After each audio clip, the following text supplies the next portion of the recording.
Hello friend, শুভ সকালের অনেক অনেক শুভেচ্ছা। তো সকাল সকাল উঠে আগে ঠাকুরকে প্রণাম করে নাও। তো তারপরে দিন দেখো ডোডো এখনও ঘুমাচ্ছে মশারি টাঙিয়ে। তো এইদিকে দেখো আমি রান্নাঘরে চলে এসেছি। আজকে একটু তাড়াতাড়ি উঠেছি, কারণ তোমরা তো সবাই জানো আজকে আমার ছোট ছেলে ডিঙ্কার জন্মদিন। তো ডিঙ্কার যেহেতু জন্মদিন, তাই জন্য আগে আমি উঠে ময়দাটা ভালো করে মাখিয়ে নিলাম। তো মাখিয়ে ডোডো যাবে স্কুলে, কারণ আজকে ওর পরীক্ষা আছে, ইউনিট টেস্ট পরীক্ষা, বাট ওকে স্কুলে তো যেতেই হবে, দুটো পরীক্ষা আছে। তার কারণেই দেখো ওকে একটু গরম গরম লুচি আর আলু ভাজা করে দেবো, টিফিনে দিয়ে দেবো। কারণ ও চলে যাওয়ার পর তারপরে আমাদের লুচি করব। তো তার জন্য আমার খারাপ লাগতো যে আমার বড়টা খেলো না, মানে আমার ছেলেটা খেলো না, আর আমরা সবাই খাচ্ছি, মনটা একটু খারাপ লাগতো বলে, যেহেতু মা আমরা, তাই না, আমাদের কাছে দুটো সন্তানই কিন্তু সমান। তাই জন্য একটু ওকে গরম গরম লুচি ভেজে দিলাম, আলু ভাজা করে দিলাম, ওকে টিফিনে দিয়ে দেবো। তো এইদিকে দেখো এক এক করে লুচিগুলো ভাজছে, আর লুচিগুলো দেখো কত সুন্দর ফুলছে। তো যাই হোক, যেটা বলছিলাম তোমাদেরকে, যে আজকে তো ডিঙ্কার জন্মদিন। তো ডিঙ্কা এখন আসছে, মানে ট্রেনে আছে, এখনও পৌঁছায়নি, ওদের আসতে লেট হবে, ওই 10টা সাড়ে 10টা মতন বাজবে হয়তো। তো তার মধ্যে আমাকে যতটা সম্ভব কাজটা কমপ্লিট করে রাখতে হবে। তো তার জন্য একটু মানে সকাল সকাল উঠতে হয়েছে ভোরবেলায়। তো এদিকে দেখো হরলিক্সটা আমার হয়ে গেছে, হরলিক্সটা ওকে দোরোকে দিয়ে দেবো, ও হরলিক্স আর বিস্কুট খেয়ে স্কুলে চলে যাবে।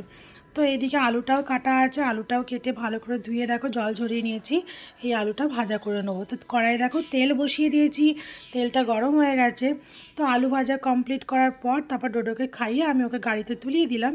তো তারপরে আমি মাছ আনতে চলে গেছিলাম, মাছ নিয়ে চলে এলাম বাড়িতে।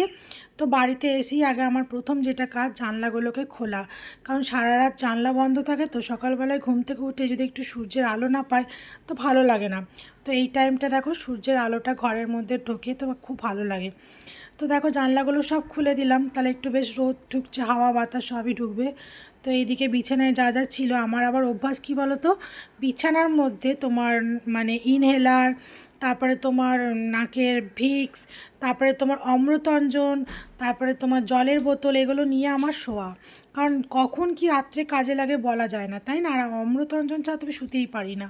তো এইদিকে দেখো আজকে একটা নতুন চাদর পেতেছি, চাদরটা কেমন লাগলো অবশ্যই কিন্তু কমেন্ট করে জানিও, চাদরটা দেখতে কেমন লেগেছে। তো তারপরে দেন দেখো আমি ভালো করে মুখ টুক ধুয়ে পরিষ্কার করে নিলাম। তো এবার আমি খাবো একটু ওষুধ, তারপরে খাবো একটু চা, কারণ চা না খেলে তো কাজ করা যাবে না, তাই না, কাজ করতে এনার্জিই লাগছে না। তো দেখো আগে ওষুধটা আমি খেয়ে নিই, তো ওষুধটা সকালে না খেলে সারাদিন আমি আর কাজ করতে পারবো না।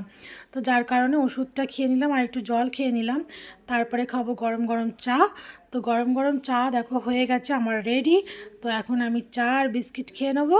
তো কেমন লাগলো আমার ভিডিওটা অবশ্যই কিন্তু কমেন্ট করে জানিও। আর এই শীতকালে রোদের মধ্যে বসে চা বিস্কিট খেতে কিন্তু খুবই ভালো লাগে। তো যারা যারা এখনও চা খাওনি অবশ্যই কিন্তু চা খেয়ে নাও। তো চলো, টাটা বাই বাই, সবাই খুব ভালো থেকো, সুস্থ থেকো। আর আমার ভিডিওটা যদি তোমাদের ভালো লেগে থাকে অবশ্যই লাইক করে কমেন্ট করে আমার সঙ্গে থেকো।